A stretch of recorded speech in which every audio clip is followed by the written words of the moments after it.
सभी भैया बहनों को शुभ आशीर्वाद। आज हम जिस कविता का अध्ययन कर रहे हैं, आत्म परिचय हरिवंश राय बच्चन जी की आगे की पंक्तियां इस पाठ 4 में मैं लेकर आया हूं। उन पंक्तियों का हम अध्ययन करें, उन पंक्तियों को समझें, उससे पहले हम थोड़ा वाचन करते हैं। देखिए वाचन। मैं और जग और कहाँ का नाता, मैं बना बना कितने जग रोज मिटाता। जग जिस पृथ्वी पर जोड़ा करता वैभव, मैं प्रतिपग से उस पृथ्वी को ठुकराता। मैं निज रोदन में राग लिए फिरता हूँ, शीतल वाणी में आग लिए फिरता हूँ। हों जिस पर भूपों के प्रसाद निष्छावर, मैं बह खंडर का भाग लिए फिरता हूँ। देखिए कविता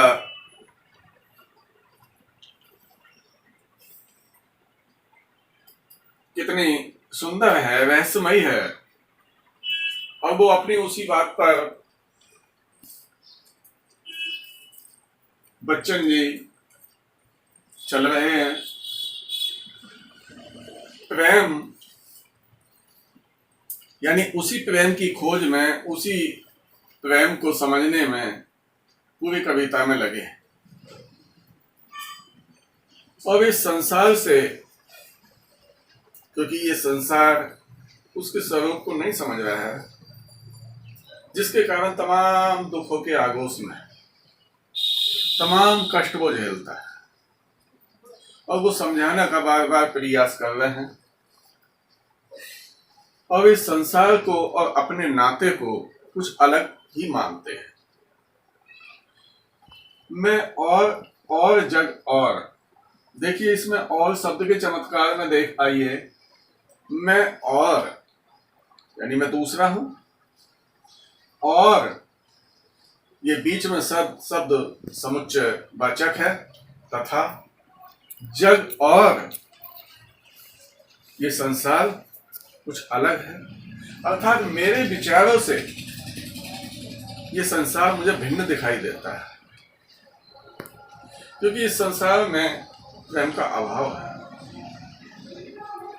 जब इस संसार के विचार अलग हैं, भाव अलग हैं, और मेरे विचार अलग हैं, तो इस संसार से मुझे लगता है कि मेरा कोई नाता नहीं, क्योंकि अपनी भोग विलासता में लगा रहता है, अपनी सुख सुविधाओं में लगा रहता है, और उन प्रेम की खोज। मैं बना बना कितने जग रोज मिटाता। ये संसार तो तमाम कल्पनाएं अपनी भोग विलास के जीवन यापन के लिए करता है, लेकिन मेरी जो कल्पनाएं हैं, मैं रोजाना उस भोग विलासता से लिप्त नहीं हूं, बल्कि मैं अपने प्रीतम को पाने के लिए यानी कितनी कल्पनाएं करता हूं, लेकिन मैं उसमें जब अक्षम होता हूं और उस प्रेम को मैं प्राप्त नहीं कर पाता हूं, तो फिर मैं ऐसी कल्पनाएं तो बना बना करके उनको मिटाता रहता। जग जिस पृथ्वी पर जोड़ा करता वैभव, जग ये संसार इस पृथ्वी को क्या करता है? अपने मानव जीवन के उद्देश्य को तो भूल जाता है, और यहाँ धन धान्य वैभव भोग विलासता की वस्तुएं, ये सब कुछ जोड़ने का प्रयास करता है, जबकि वो ये भी जानता है कि ना मैं कुछ लेकर के आया था और ना मुझे लेकर के कुछ जाना है। फिर ये सब व्यर्थ है, फिर भी वो इसी में लिप्त रहता है, और इस संसार में रह करके वो वास्तविक उस प्रेम सत्य को, जिससे कि इस आत्मा का मिलन परमात्मा से हो सके, वो उसको नहीं समझ।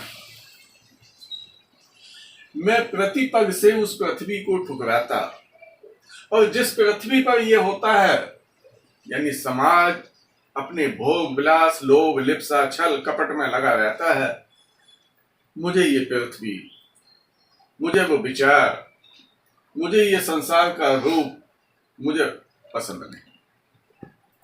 मैं उसको एक एक कदम पर ऐसी पृथ्वी को ठुकराता हूं, अर्थात उसका तिरस्कार करता हूं। मेरा उसमें कोई लगाव नहीं। आगे देखिए, मैं निज रोदन में राग लिए फिरता हूं। भाई, कवि का रोदन क्या है, बच्चन जी का रोना क्या है? क्योंकि उनके हृदय में रोदन, जो एक प्रेम की उनकी स्थिति अधूरी रह गई, चूंकि उनका प्रियतम उनसे बहुत दूर कहीं चला गया, और उनके प्रेम के खातिर जो उसका रोदन है, जो कविता का स्वरूप है, वो एक राग बन करके, राग को लेकर के घूम रहा है, प्रेम को, गीत को लेकर के। शीतल वाणी में आग लिए फिरता हूं, और वो जो प्रेम का स्वरूप है, बड़ा नम्र है, विनम्र है, सौम्य है। वाणी की विनम्रता है, लेकिन उसमें एक टीस भी है, चमक भी है। हृदय में एक चमक सी उठती है, क्योंकि उसे वो जब नहीं पाता है, वो प्राप्त उसे नहीं हो पाता है, तो उस चमक को लेकर ही उसी की खोज में उस परमात्मा से मिलने की इच्छा उसको घुमाती रहती है। हो जिस पर भूपों के प्रसाद निछावर, और वो कौन सा प्रेम है? प्रेम के खातिर बड़े बड़े राजाओं ने अपने राजपाट महलों को छोड़ करके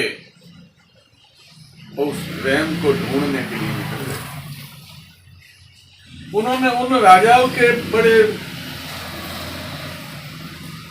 जो सुख सुविधाओं से पूर्ण राजमहल थे, उन्होंने उनको न्यौछावर कर दिया। इसके लिए मैं एक छोटा सा उदाहरण देता हूं गौतम बुद्ध का।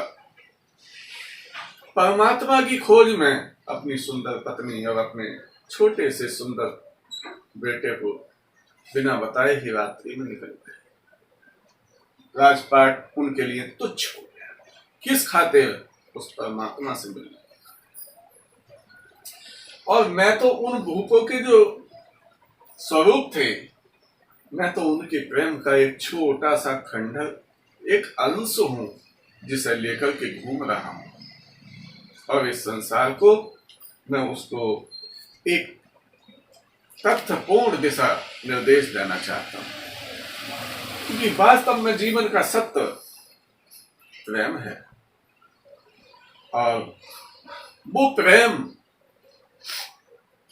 जो एक जिसमें ईश्वर की झलक दिखाई देती है, जिसमें आत्मा से परमात्मा का मिलन हो जाता है, परमात्मा का स्वरूप दिखाई देता है, वो प्रेम, और उसी प्रेम की चाह में वो उसको लिए हुए उसी की खोज में घूम रहे हैं, और इस संसार को उसी से अवगत करा देना चाहते हैं। भाई, सत्य स्थिति प्रेम है। प्रेम को अपनाएं तो सब सुख दुख एक समान हो जाएंगे, दुख मिट जाएंगे।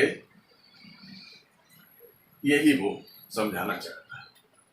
देखिए, इसमें कविता रहस्यवाद की झलक तो दिखाती ही है।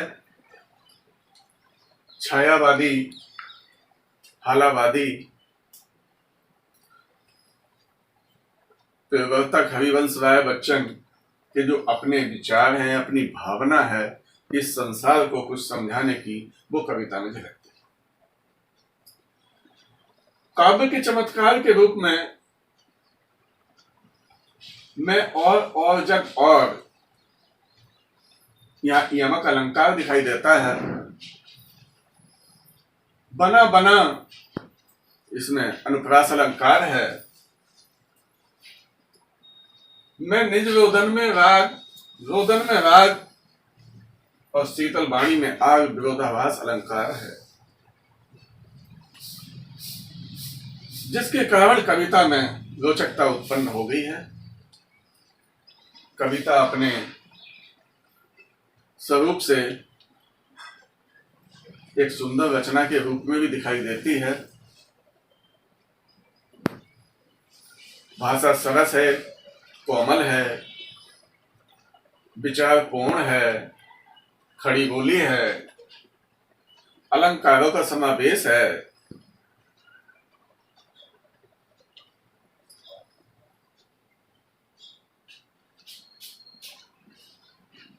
कविता अपने स्वरूप में बहुत सुंदर रचना है, जो कवि के अपने एक भाव हैं, इसमें एक विचार हैं अपने। अब कभी कभी प्रश्न उठते हैं इस कविता से ही। मैं संक्षेप में मैं और भाई कवि ने ऐसा क्यों कहा? क्योंकि कवि के विचार इस संसार से नहीं मिलते। ये संसार का स्वरूप अलग है और यही विचार कबीरदास के भी हैं।